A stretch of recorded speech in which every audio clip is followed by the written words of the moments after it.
அக்கும் தேவனாம் இயேசு கிறிஸ்துவின் நாமத்தில் அன்பின் வாழ்த்துக்கள். ஏசாயா 33 அதிகாரம் 6 பூரண இரட்சிப்பும் ஞானமும் அறிவும் உன் காலங்களுடைய உறுதியாயிருக்கும். கர்த்தருக்கு பயப்படுதலே அதின் பொக்கிஷம். பிரியமானவர்களே, நம்முடைய காலங்களை குறித்து தேவன் நமக்கு உறுதிப்படுத்துகிறார். பூரணமான இரட்சிப்பு, நல்ல ஞானம், அறிவை உனக்கு கொடுப்பேன்.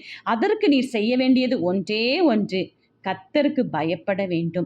இன்று நம்முடைய பயம் உலக மனிதர்கள் மேல், உலகில் உள்ள காரியங்கள் மேல் இருக்கிறதா? வேண்டவே வேண்டாம். தேவாதி தேவன் இயேசு கிறிஸ்துக்கு மட்டுமே நீங்கள் பயப்படுகிறவர்களாய் இருக்கும் பொழுது அவர் நமக்கு பெரிய பொக்கிஷமாய் நம்மோடு இருப்பார். அந்த பொக்கிஷம் நம்முடைய வாழ்க்கையில் இருக்கிற எல்லா குறைகளையும் நிறைவாய் மாற்றி நமக்கு ஞானத்தையும் அறிவையும் கொடுத்து எல்லா இடத்திலும் நம்மை மேன்மைப்படுத்தும். ஆமேன்.